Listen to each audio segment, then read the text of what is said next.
Vou deixar gravando aqui e aí a gente vai. Eu vou passar a tela para vocês, tá? Vamos lá.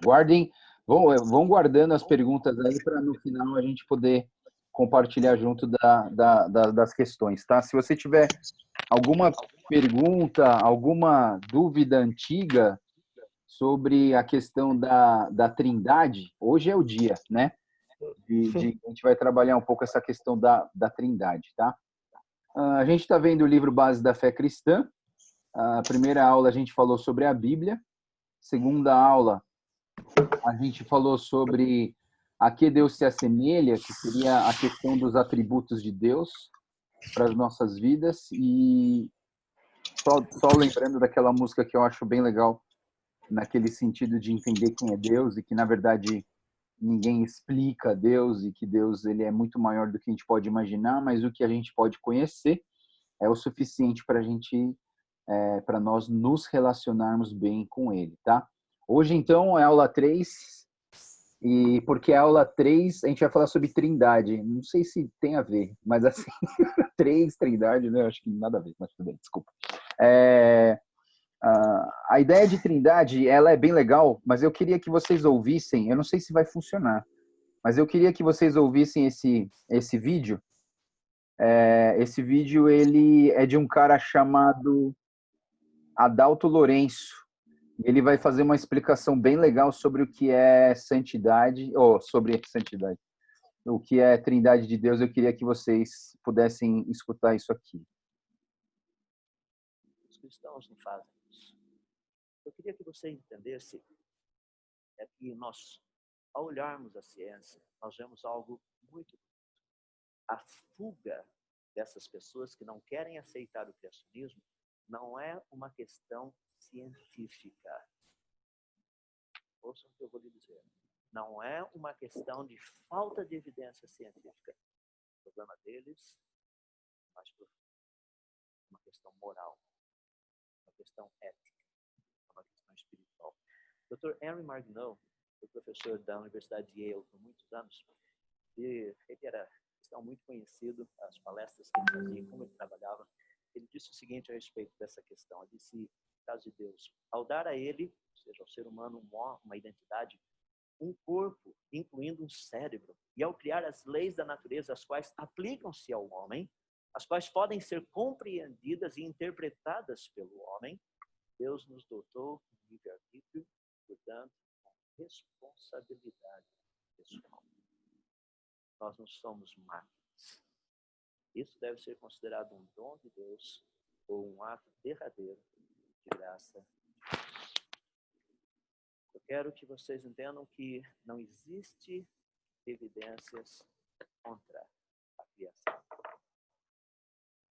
O problema é que isso acarreta implicações. São dessas implicações que as pessoas estão querendo fugir.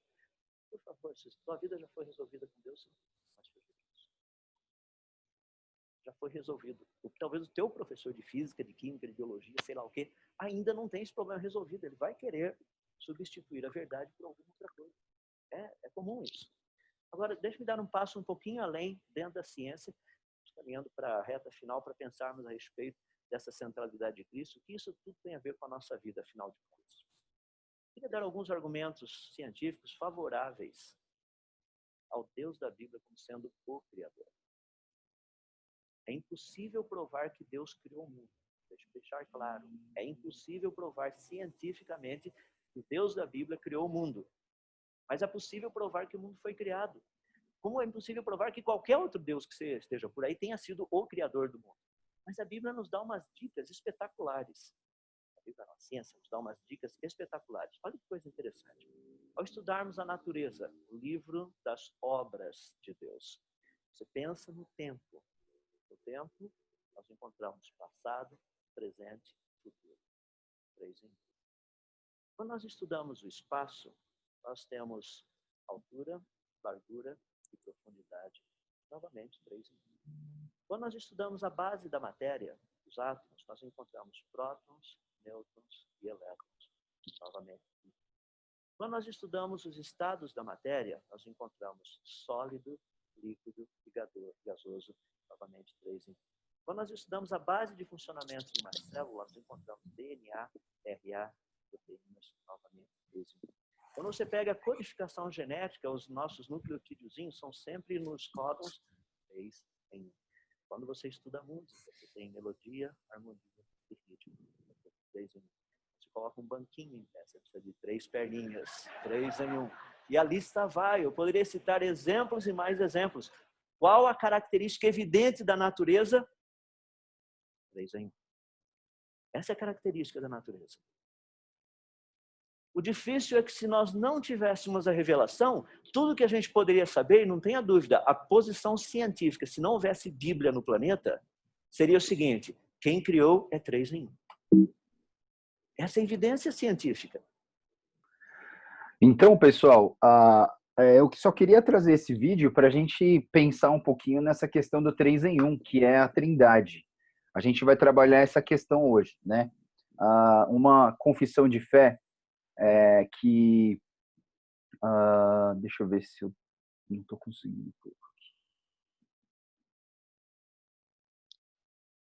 Cadê? A confissão de fé de não sei se é de Westminster, mas ele diz assim: na unidade da divindade há 3 pessoas de uma mesma substância, poder e eternidade. Deus Pai, Deus Filho, Deus Espírito Santo. O Pai não é de ninguém e não é nem gerado e nem procedente. O Filho é eternamente gerado do Pai e o Espírito Santo é eternamente procedente do Pai e do Filho. Então, assim, quando você olha essa confissão, a gente entende essa característica da divindade de Deus. O complicado falar sobre a Trindade é que na nossa matemática a coisa não funciona, né? Na nossa matemática ela não encaixa. Como, assim, a pergunta que a gente faz quando a gente fala de Trindade é: nós somos monoteístas ou politeístas? Nós acreditamos em um só Deus ou nós acreditamos em 3 deuses? Né? Então, na verdade, o que o texto bíblico diz para nós, quando a gente olha para a Bíblia, a gente entende que Deus não é 3, mas Deus é um, composto de 3 pessoas, e essas pessoas elas subsistem juntas. Essa integralidade dos 3, elas são inevitáveis e é necessário que tenha essas 3 pessoas. E não dá para tirar uma delas, né? A gente não consegue tirar uma delas e elas se interagem formando um só Deus. Então, o nosso Deus nós somos monoteístas, porém, o nosso Deus é composto de 3 pessoas, né? Quando a gente fala da Trindade, geralmente a gente trabalha com a forma da pirâmide, né? Que Jesus, ele é Deus Pai, Deus Filho, Deus Espírito Santo, né? Então, assim, a gente pensa nesse formato.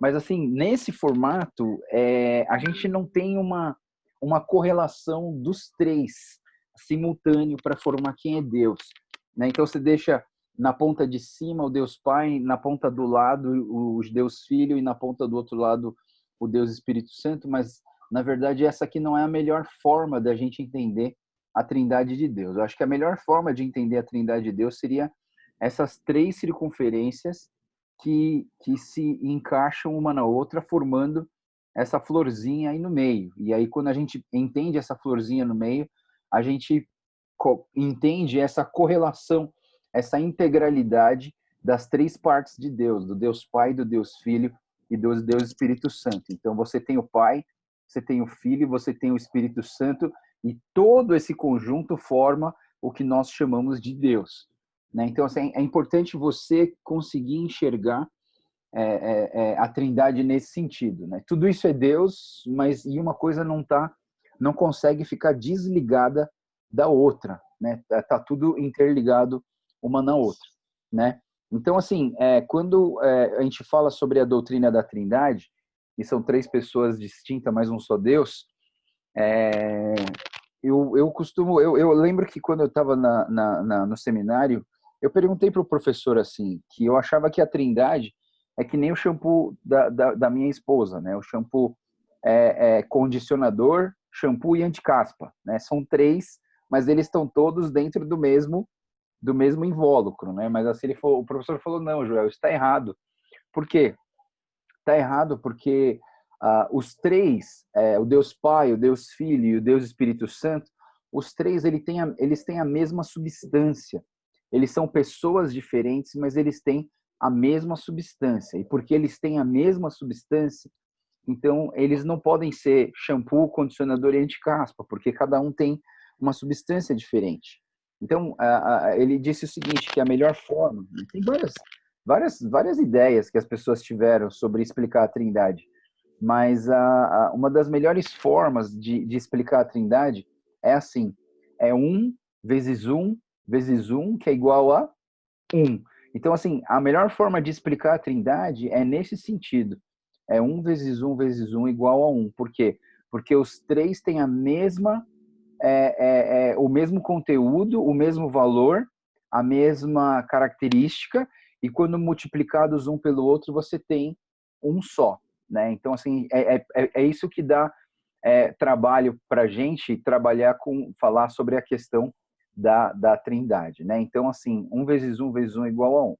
A Bíblia, ela não tem, em nenhum momento da Bíblia, nenhum lugar da Bíblia, existe essa palavra Trindade na Bíblia. A gente não tem em nenhum lugar da Bíblia que fale sobre Trindade, exatamente. Essa palavra Trindade, tanto no Velho Testamento como no Novo Testamento, não existe essa palavra Trindade.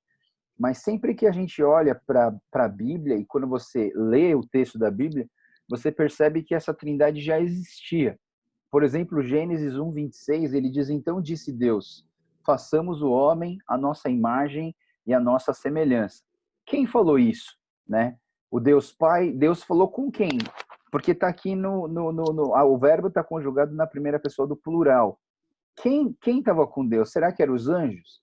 Mas os anjos foram seres criados por Deus, né? Então quem era? Então dá-se a entender que Deus ele existia mais do que uma pessoa na pessoa de Deus para que ele pudesse falar assim: façamos o homem conforme a sua imagem e semelhança. Lá em Mateus 3:16 e 17, a gente tem Jesus batizando, sendo batizado no Jordão, e aí o texto ele vai dizer assim que Jesus foi batizado, saiu da água naquele momento, os céus se abriram, e ele viu o Espírito de Deus descendo como pomba e pousando sobre ele. Só voltando um pouquinho essa interação dos três, né, na criação, quando você vê na criação, em João capítulo 1, quando João começa a falar que Jesus era o verbo, e o verbo estava com Deus, e o verbo era Deus, e o verbo se fez carne, se encarnou e habitou entre nós, ele fala que esse verbo, todas as coisas foram criadas por ele, nada sem ele poderia existir, ou seja, Deus estava ali na criação também. E no Gênesis capítulo 2, né, 1, a gente tem: no princípio criou Deus os céus e a terra, e aí no 2 você tem: e o Espírito pairava sobre as águas, ou seja, lá na criação já existia os três, já existia Deus Pai, Deus Filho e Deus Espírito Santo. Quando Jesus ele foi batizado, também teve as três pessoas entraram em ação. Jesus estava sendo batizado, os céus abriram e o Espírito Santo desceu com uma pomba, e uma voz do céu veio dizendo: tu és o meu filho, o meu filho amado em quem eu me agrado. Né? Na grande comissão, Jesus ele diz: façam discípulos por todas as nações, batizando-os em nome do Pai, do Filho e do Espírito Santo. Quando você vê Judas também, Judas só tem um capítulo, mas assim ele diz assim: edifiquem-se, porém, amados, na santíssima fé que vocês têm, orando no Espírito, mantenham-se no amor de Deus, enquanto esperam que a misericórdia do nosso Senhor Jesus Cristo os leve à vida eterna. Né? Então, assim, a gente vê a ideia de que as três pessoas de Deus, elas têm uma coexistência, e que quando nós acreditamos em Deus, nós acreditamos num Deus trino, o Deus Pai, o Deus Filho e o Deus Espírito Santo. Mas a gente tem uma questão no Velho Testamento, onde ele tem uma declaração do um só Deus, né? Ouça, ó Israel, o Senhor nosso Deus é o único Senhor. Ame o Senhor, o seu Deus, de todo o seu coração, de toda a sua alma, de todas as suas forças. E Deuteronômio 6, de 4 a 5, né? Esse aqui é o João 3,16 dos judeus, né? Se a gente sabe decor o João 3,16, os judeus sabem decor esse versículo de Deuteronômio 6, 4 e 5. Ouça, Israel, o Senhor Deus é o único Senhor. E quando você pensa que ele é um único Senhor, a gente precisa realmente entender que ele é um único Senhor, né? Lá em Isaías 45, 5, ele diz assim: eu sou o Senhor e não há nenhum outro além de mim, não há Deus. Ou seja, ele está falando que realmente existe um só Deus sobre todas as coisas. O Gruden, que esse livro que a gente está estudando, ele é escrito pelo Gruden, né? Eu já mostrei para vocês o Gruden grande e tem o Gruden pequeno, esse é o pequeno, né? Mas o Gruden, ele diz assim: 3 pessoas distintas da Trindade, cada um sendo plenamente Deus, embora haja somente um único Deus indivisível. Então, essa última frase aqui, esse último termo, é muito importante para a gente entender a aula de hoje. A aula de hoje baseia nisso. Um único Deus indivisível. Então, assim, não tem como a gente separar isso um do outro, né? Aí eu vou trazer uma pergunta no final, bem cabeluda, que para mim também deu muito trabalho de entender e de concretizar a resposta. Mas assim, vamos lá. Ele continua dizendo: não compreenderemos tudo da Trindade de Deus, mas o que sabemos é suficiente para nos relacionarmos pessoalmente com Deus.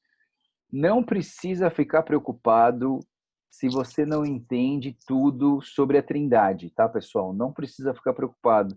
A gente não vai conseguir entender tudo sobre a Trindade, mas o que a gente sabe já é suficiente para que a gente tenha um relacionamento pessoal e verdadeiro com esse Deus, tá? É importante você entender isso.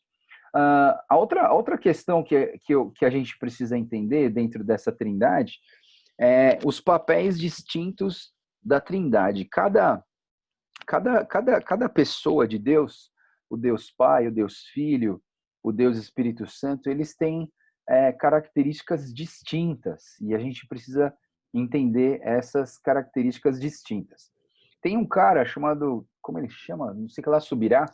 Ele disse o seguinte: ele fez uma comparação muito legal em relação aos papéis, não em relação à existência ou à natureza da Trindade. Em relação aos papéis, ele diz o seguinte: numa obra de construção civil, vemos pelo menos 3 tipos de pessoas e de trabalhos envolvidas na construção de qualquer edifício. E aí ele diz assim: o arquiteto, responsável pelo planejamento, o mestre de obras, responsável por dar ordens de execução do plano do arquiteto, e o pedreiro, que é aquele que executa a ordem dos mestres de obra. Então, assim, dentro de um projeto de construção de um edifício, você tem esses 3. Claro, tem mais, mas assim, vamos pensar que existem 3 papéis fundamentais dentro da construção de um prédio, né? E aí, esse Subirá, ele diz assim: na criação ocorreu algo semelhante. O Pai planejou, Jesus deu as ordens e o Espírito Santo as executou, né? Então, assim, é isso que é interação. Então, assim, eu sei que é incompleto essa explicação, mas, assim, eu achei interessante para a gente poder trazer uma ilustração básica da questão dos papéis da Trindade. Então, vamos olhar um por um. Quando a gente olha dentro da Trindade, o papel do Pai Criador, né, a gente já explica: o Pai é Criador. E disse Deus: ajuntem-se num só lugar as águas que estão debaixo do céu, apareça a parte seca, e assim foi. A parte seca Deus chamou de terra e chamou mares o conjunto das águas, e Deus viu que era bom. Então, um dos papéis fundamentais do Pai Criador foi esse planejamento, essa construção do planeta. Existe uma questão de soberania de Deus, dessa eternidade de Deus. A gente viu na última aula a questão da eternidade de Deus ser eterno, né? Então ele não tem começo, não tem meio, não tem fim, então ele tem tudo sob o controle das suas mãos, tudo acontece conforme ele quer e conforme ele planejou. Então existe um planejamento de Deus. Aí a gente olha para o filho, né? E o filho, olhando para aquele texto que eu falei para vocês de João, em João ele vai dizer assim: no princípio era aquele que é a palavra, e ele estava com Deus, e era Deus, e ele estava com Deus no princípio. Todas as coisas foram feitas por intermédio dele, e sem ele nada do que existe teria sido feito. Então, o filho ele estava presente naquele momento da criação. Sim, ele estava, assim como o Espírito Santo também estava, e os três estavam juntos. Mas olhando para o papel de Jesus, eu acho muito importante a gente olhar para o papel de Jesus, né? João 6,38 diz: pois desci do céu não para fazer a minha vontade, mas para fazer a vontade daquele que me enviou, né? Então, assim, Jesus ele tinha esse papel de ser submisso ao Pai, de estar conectado com o Pai, de ouvir a vontade do Pai, e a vontade do Pai era o que regia e o que organizava a vida de Jesus, né? Uma das melhores explicações do papel de Jesus na Bíblia é quando Jesus conversa com Zaqueu, né? Jesus chama Zaqueu ali para comer na casa dele e tal, vem lá no negócio da árvore, e aí Jesus entra na casa do Zaqueu, e Zaqueu faz aquela declaração, aquela confissão tão bonita de arrependimento e de ser transformado, de pagar as dívidas que ele tinha, não sei o quê, toda essa questão, né? E aí Jesus, ele diz o seguinte: pois o Filho do Homem veio buscar e salvar o que estava perdido. E acho que essa é uma dos papéis principais de Jesus, e talvez essa semana, que é a semana da Semana Santa, a gente está na Semana Santa, né? O pessoal da vila está fazendo a quaresma, a gente está fazendo jejum e lendo o livro, mas assim, o mais importante da Páscoa é a gente entender isso, entender que Jesus é o Filho do Homem que veio buscar e salvar o perdido, né? Também, olhando para Coríntios capítulo 15, de 3 a 4, pois o que primeiramente lhes transmiti foi o que recebi, que Cristo morreu pelos nossos pecados, segundo as Escrituras, foi sepultado e ressuscitou ao terceiro dia, segundo as Escrituras, né? Então, assim, o papel de Jesus foi o papel mais ativo, no sentido de que alguém precisava pagar, né? Eu ficava pensando assim: será que lá no céu, né? Imagina os três ali conversando, e aí um olha para o outro e fala assim: puxa, pessoal, alguém vai ter que descer lá para pagar esses pecados. Quem será que vai lá? E Jesus levanta a mão e fala assim: não, eu vou, deixa que eu resolvo essa parada. E Jesus, ele vai lá e dá, e resolve dar a sua vida para a obra do Senhor, né? Então, assim, é muito importante a gente olhar para isso, e principalmente agora na Páscoa, pensar nessa questão. Olhando para o Espírito Santo ele não chega a ser controverso, mas assim, tem por muitos anos na igreja conservadora, o Espírito Santo não passava de uma parte de Deus meio inativa, né? E aí, assim, a igreja pentecostal e depois do avivamento de Azusa, lá na Califórnia, houve então um derramamento do Espírito Santo. Eu estou falando na nossa igreja aqui, de 2 séculos para cá, e assim, esse avivamento trouxe o surgimento das igrejas pentecostais, né? Na verdade, eu estou falando isso porque eu estou preparando uma pregação sobre santidade, que eu vou pregar lá na saúde para o grupo de japoneses, e eu tô vendo tudo isso assim, né? Então, assim, esse grupo de pessoas lá em Azusa, eles tiveram uma experiência muito forte com o Espírito Santo, né? E aí vieram todas as doutrinas teológicas sobre as igrejas pentecostais, sobre o batismo com o Espírito Santo, sobre o falar em línguas, sobre os dons espirituais, e batalha espiritual, tudo isso veio nessa onda com o Espírito Santo. Realmente o Espírito Santo trouxe um avivamento gigantesco para o planeta Terra depois desse avivamento em Azusa que durou 3 anos, né? E aí a gente pôde estudar mais sobre o Espírito Santo, né? Tanto é que quando você lê o Credo Apostólico, por exemplo, o Credo Apostólico fala muito pouca coisa do Espírito Santo, né? Creio em Deus Pai Todo-Poderoso, Criador do céu e da terra, creio no Filho, né, que morreu na cruz, que foi ao Hades e ressuscitou no 3º dia. Aí ele fala assim, creio na igreja e no Espírito Santo, ponto, né? Fala muito pouco sobre a pessoa do Espírito Santo, né? Mas assim, lá em Gênesis 2, como eu falei para vocês, o Espírito Santo já estava em atividade e ele estava ali, e o versículo 2 diz que era a terra sem forma e vazia, a terra se cobriu a face do abismo e o Espírito de Deus se movia sobre a face das águas. Outra, João 16, 7 a 15, fala, mas eu lhes afirmo que é para o bem de vocês que eu vou, e se eu não for, o conselheiro não virá para vocês, e se eu for, eu o enviarei. Quando ele vier, convencerá o mundo do pecado. Agora, vamos ver algumas ações do Espírito Santo, né? Então, a primeira ação aqui, assim, no dia de hoje, para a gente entender o Espírito Santo, ele convencerá o mundo do pecado. Quem te convence do teu pecado? Quem revela o pecado para você? Como que você chega na conclusão de que você é um pecador miserável, né? Como que você chega na conclusão de que o que eu fiz era pecado?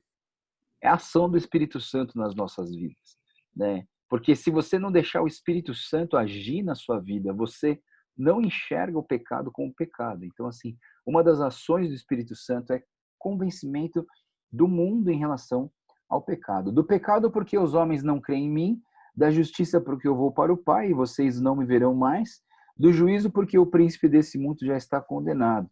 Tenho ainda muito que lhe dizer, mas vocês não podem suportar. Aí ele vai dizer, no versículo 7 a 15 ainda, ele vai dizer assim, mas quando o Espírito da vier, ele os guiará em toda a verdade. Segunda papel do Espírito Santo, sim, a gente olhando para os papéis, é que o Espírito Santo vai nos guiar em toda a verdade, ou seja, é o Espírito Santo que revela a palavra de Deus para a gente ser guiado na verdade. Não falará de si mesmo, falará apenas o que ouvir. Elisa anunciará o que está por vir. Então, se tem alguém que pode anunciar para nós o que está por vir, é o Espírito Santo de Deus, né? O Espírito Santo de Deus, ele fala para a gente. Não que o Espírito Santo seja uma bola de cristal que vai fazer a premonição de todas as coisas que vão acontecer, mas não. Mas o Espírito Santo, ele quer preparar a gente para o amanhã. E ele diz, e continua, né? Ele me glorificará, porque receberá do que é meu e tornará conhecido a vocês. Tudo que pertence ao Pai é meu e por isso eu disse que o Espírito receberá do que é meu e tornará conhecido a vocês. Então, o Espírito Santo capacita as nossas vidas para que nós possamos glorificar o nome do nosso Pai, né? E por último aqui, queria colocar o texto do Gruden, que ele vai dizer assim, a Trindade revela o caráter pessoal de Deus. O Deus triuno da graça, que se revela como um ser em comunhão. Criou-nos na sua própria imagem para que possamos encontrar o nosso verdadeiro ser em comunhão com Ele e com o próximo. O ser de Deus é um ser relacional, e sem o conceito de comunhão é impossível falar da realidade de Deus. A partir da Trindade, nada existe por si mesmo, individualmente. A comunhão é a razão de ser de toda a humanidade. Então, quando você pensa na Trindade, a Trindade, então, ela é um relacionamento, porque o nosso Deus é um Deus relacional. O Pai envia o Filho envia o Espírito glorifica o Pai e glorifica o Filho, para que todos entendam e sejam transformados pelo sacrifício que o Filho fez por Deus Pai ter enviado o Filho dele aqui na Terra. E essa comunhão, esse relacionamento das três pessoas de Deus, ela faz com que a gente possa viver isso nas nossas vidas. Como? Uma das maneiras de viver a Trindade nas nossas vidas é o casamento. Então, quando a gente casa, a gente se torna um, né? Não queria me alongar muito nesse assunto, mas assim, a Bíblia, quando ela fala de casamento, na verdade, ela fala sobre essa conexão. O homem e a mulher se tornarão uma só carne. E ao meu ver, esse tornar-se uma só carne tem a ver com a vida sexual. Por isso que as pessoas não podem fazer sexo antes do casamento. Por quê? Porque toda vez que você faz sexo com alguém antes do casamento, você está casando com ela. Um bom exemplo para isso é a conversa que Jesus teve com a mulher samaritana. Jesus conversou com a mulher samaritana, tal, e no final da conversa, Jesus falou assim: então vai lá e chama teu marido. E aí a mulher samaritana disse o quê? Não, eu não tenho marido. E aí Jesus falou o quê? Muito bem que você falou isso, porque você já teve 5 maridos e o marido com quem você está agora, a pessoa com quem está agora ainda não é seu marido. Ou seja, essa mulher, não é que ela casou 5 vezes, não é que ela vestiu véu e grinalda 5 vezes e fez 5 festas de casamento. Naquela época não podia fazer 5 festas de casamento. Mas, na verdade, o quê? Ela casou com uma pessoa, mas ela fez sexo com outras 4. E a pessoa com quem ela estava, ela ainda não tinha feito. Por isso, ainda não tinha casado por completo. Então, casar significa unir. Casar significa 2 pessoas se tornando uma só. Só vou contar um caso para tentar ilustrar isso melhor para vocês. Quando eu casei com a Débora, depois de uns 3 anos, eu tive uma crise na minha vida conjugal com ela. E a gente estava, na verdade, eu tinha um sonho de ser missionário no Japão. E aí a gente casou e foi morar no Amazonas, terminou o nosso tempo no Amazonas, voltamos para São Paulo, e a gente estava pastoreando a igreja coreana. E naquela época eu estava conversando com os jovens e perguntando para os jovens assim, qual é o seu sonho? E todo mundo me falava o seu sonho, né? E eu orava pelos sonhos de cada pessoa. E aí eu perguntei para a Débora, qual que é o seu sonho? E ela falou para mim assim, não, meu sonho é ter uma casa, um apartamento com um quarto de hóspede para eu receber os missionários. Eu falei assim, ué, e cadê o Japão, né? Ela falou, não, esse é o seu sonho, né? Aí essa que foi a minha crise. Eu falei, pô, será que eu casei com a pessoa errada, tal? Mas não, eu não casei com a pessoa errada, né? Eu tinha certeza que eu não tinha casado com a pessoa errada, e eu ainda tenho. Mas assim, eu fiquei em crise. Daí eu pensei, pô, mas Deus não tinha me dado um sonho para ir para o Japão? Por que que eu não? Por que que a Débora não tem esse sonho, né? Aí eu pensei nisso, sabe? Porque depois que eu me tornei um com a Débora, que a gente casou, na verdade não existe mais sonho individual. A gente tem que ter um sonho junto, um sonho conjunto. Então, o que eu fiz? Que Deus falou para mim fazer. Joel, pega o seu sonho do Japão, enfia na gaveta e espera para a gente ver se isso é dos 2, né? Porque agora você não é só o Joel, você é o Joel e a Débora. Então, assim, é muito importante a gente entender essa questão da Trindade, porque a Trindade não é a vontade de uma pessoa só, mas é a vontade de 3 pessoas que se unem formando uma só. Então, assim, eu sei que o casamento não é perfeito, as pessoas não são perfeitas, mas o intuito é esse, é viver uma coisa só. E a outra ilustração para a gente entender a Trindade nas nossas vidas hoje é a questão da igreja, né? A diversidade, a unidade na diversidade. Quando você pensa que a igreja, ela não é um monte de gente, a igreja é uma coisa só, né? A gente não fala as igrejas, a gente fala a igreja, né? E a igreja é o quê? É um monte de gente diferente, um monte de gente com pensamentos diferentes, mas todos eles estão tentando o quê? Ser um em comunhão.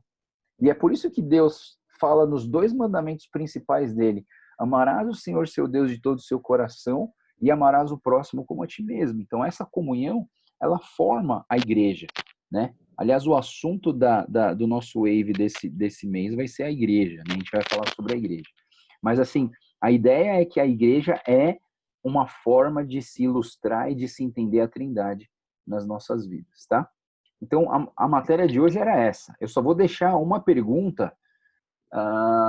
Eu vou jogar a pergunta e eu vou esperar vocês falarem. Abre o microfone aí e eu queria ouvir de vocês o que vocês falariam sobre essa pergunta. Eu falei para vocês que na qualidade de Deus, Deus ele é um ser único e ele é um Deus indivisível, né? Mas assim, existe um momento na história quando Jesus está na cruz e ele está pagando pelos nossos pecados, e dentro desse momento, você vê Jesus falando o quê? Meu Deus, por que me abandonaste? E naquele momento, a gente entende que houve um completo abandono do Deus Pai em relação ao Filho, para que o Filho pudesse pagar pelos pecados do mundo. E ali, Deus não era pai, mas Deus era juiz, e na sua justiça, ele teve que derramar toda a ira dele sobre Jesus Cristo, para que esses pecados fossem pagos pela vida de Jesus. A minha pergunta é, será que nesse momento houve um lapso, houve uma quebra da Trindade no conceito de Trindade de Deus? Eu queria que vocês pudessem me falar. É uma bucha, isso aí é uma bucha grande, mas eu queria que vocês pudessem pensar e me responder se vocês têm alguma ideia.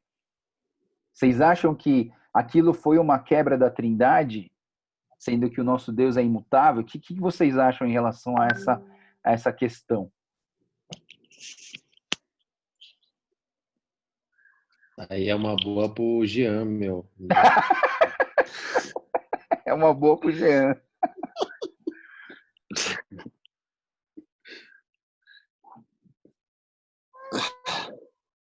Pode falar aí, gente, tô escutando. Vai lá, pessoal, vamos lá.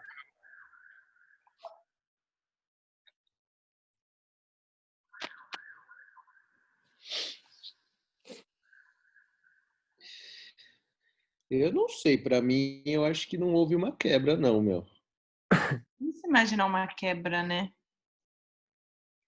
Eu acho que, assim, igual a gente falou lá do Deus onipresente, né? Que esse Deus onipresente, ele tá no inferno, né? Então, a gente comentou que ele tem a escolha, ou tem a opção de estar presente ou não, né? Mas não precisa. E aí, no caso, não sei, talvez nesse momento, né, para se cumprir a questão do sacrifício, houve esse abandono aí, sei lá.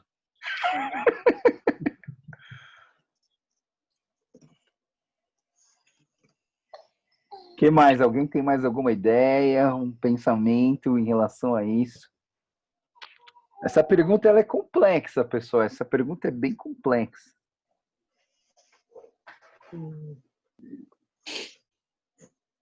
Eu nunca parei para pensar muito bem sobre isso, mas eu concordo com a Mecha. Eu acho que não houve quebra. Deus, ele é imutável. Se ele é 3 em 1, ele vai continuar sendo. O que me veio aqui na cabeça agora é que a gente sabe que Jesus, ele se fez pecado por toda a humanidade. Então, uma coisa que veio rápido na minha cabeça é, talvez, será que naquele momento que ele estava na cruz, não só simbolicamente, ele carregou todo o pecado, como carregando de fato o pecado, ele teve uma humanidade mais parecida com a nossa, pecaminosa, e aí, em sua fraqueza, ele foi levado a bradar aquilo, né? Como se ele tivesse sido abandonado. É claro que ele sabia que ele não tinha sido abandonado, mas talvez por conta do pecado, ele se deixou, em sua fraqueza, bradar aquilo, sabe? Mas em nenhum momento, na minha cabeça, é uma ruptura da Trindade. Mas também não sei falar muito mais que isso, não.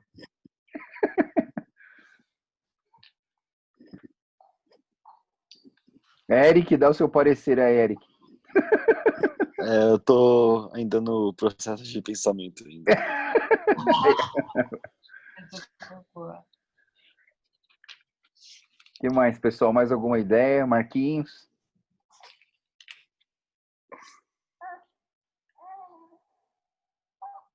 Ó, quem desligou a câmera é porque dormiu, né?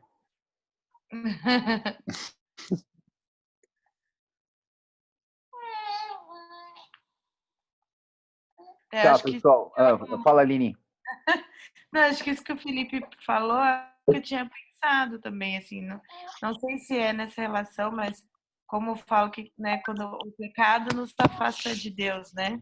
Hum, Então, eu não sei se no momento em que Jesus estava na cruz e ele recebeu o peso do pecado sobre ele, e isso de alguma forma que precisava se cumprir, teve esse afastamento, sabe? Ele sentiu esse afastamento devido ao pecado, sabe? entendi. Eu acho que assim, uma coisa a se pensar, mas que também não dá para fazer a separação, é que assim, Jesus Cristo ele era 100% homem e ele era 100% Deus. E aí nessa questão do 100% homem, 100% Deus, alguma área da teologia defende a questão de que Jesus morreu no 100% homem. Mas aí essa dicotomia também não dá para fazer essa separação, essa dicotomia, porque a gente corre o risco de cair no gnosticismo, que o gnosticismo é aquela tendência, a teologia que trabalha na questão de que a matéria é toda má e o espírito é todo bom, né? E aí começa a fazer essa separação total de que a carne é má e que a carne tem que sofrer, porque senão a gente vai para o inferno, né? Então, assim, o gnosticismo ele trabalha um pouco essa questão que na verdade, essa minha pergunta ela está meio embutida nessa questão, né? Mas Rafael, quem? Rodrigão, Fala, Ursinho. não tem aquela parte também, eu aprendi acho que lá na vila, que a Trindade, cada um tem papéis diferentes. Não tem um pouco a ver com isso? Que apesar de ser Trindade e ser uma coisa só, cada um realmente tem, não sei se eu entendi errado lá no dia, mas cada um tem um papel diferente. E o papel de Jesus não era esse fardo, né? Então, o papel pode até ser diferente, mas será que o papel ele vai interferir na ruptura da Trindade? Você entende? Isso é algo grave, né? Assim, da gente trabalhar essa questão. Será que por conta do papel de Jesus, do sacrifício de Jesus, houve realmente uma ruptura na Trindade de Deus? Né? E isso que é complicado. A conversa ela encrenca nesse momento.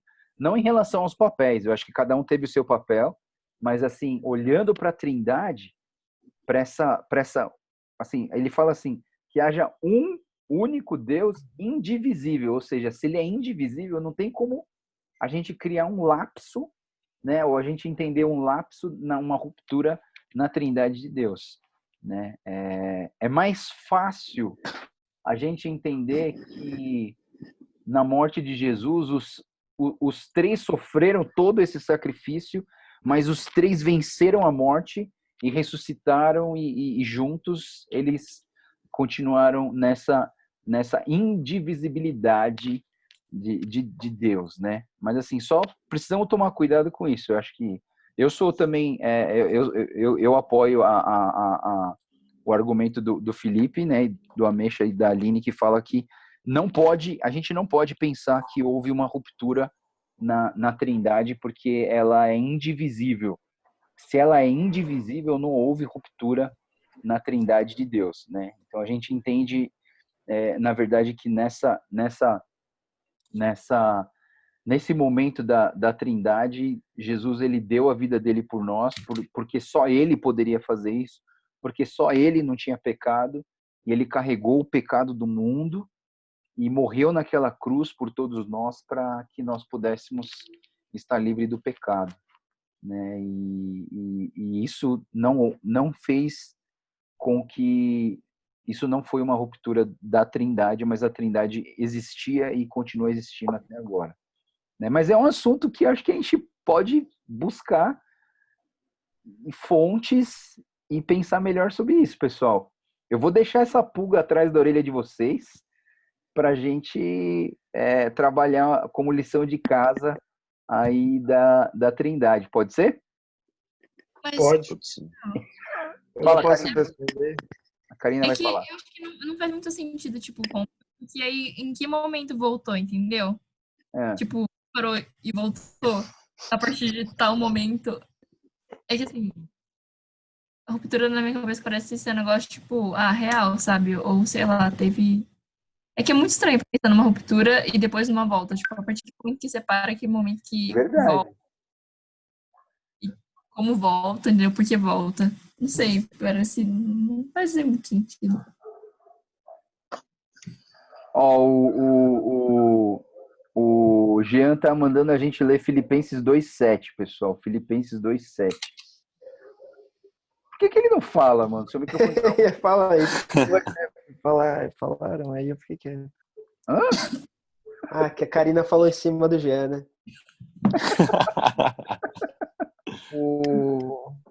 Eu acho que essa ideia do se Jesus deixou de ser Jesus na hora da crucificação, Paulo trata muito bem disso em Filipenses 2, quando ele fala do autoesvaziamento de Cristo. Porque ainda que a gente não saiba se esse autoesvaziamento foi total, no sentido de, Jesus deixou de ser onipotente naquele momento, ou onisciente, ou onipresente, mas no sentido de que ele teve que se autoesvaziar para que ele pudesse morrer. Porque, se a gente for parar para pensar, como que Deus poderia morrer? Deus não morre, Deus é imortal, é invencível. E Jesus teve que fazer esse autoesvaziamento para que ele pudesse, de fato, ser consumado. Porque, caso contrário, ele não ia morrer de pecado perdoado. Mas é aí que fica aquela pulga que eu falei antes, né? Jesus é 100% homem, a deidade de Deus, né? Jesus é 100% homem, mas ele é 100% Deus. Então ele deixou um de lado para a gente fazer isso. E essa dicotomia ela é muito perigosa, né? Para a gente complicar a questão da matéria. A matéria ela é toda carnal, ela é toda má, e o espírito é todo bom, né? Esse é um pensamento do gnosticismo. Então, assim, na verdade, o gnosticismo tinha uma razão palpável de existir, mas, assim, a gente sabe que Deus é imutável, indivisível, e dentro da sua trindade, ele foi indivisível.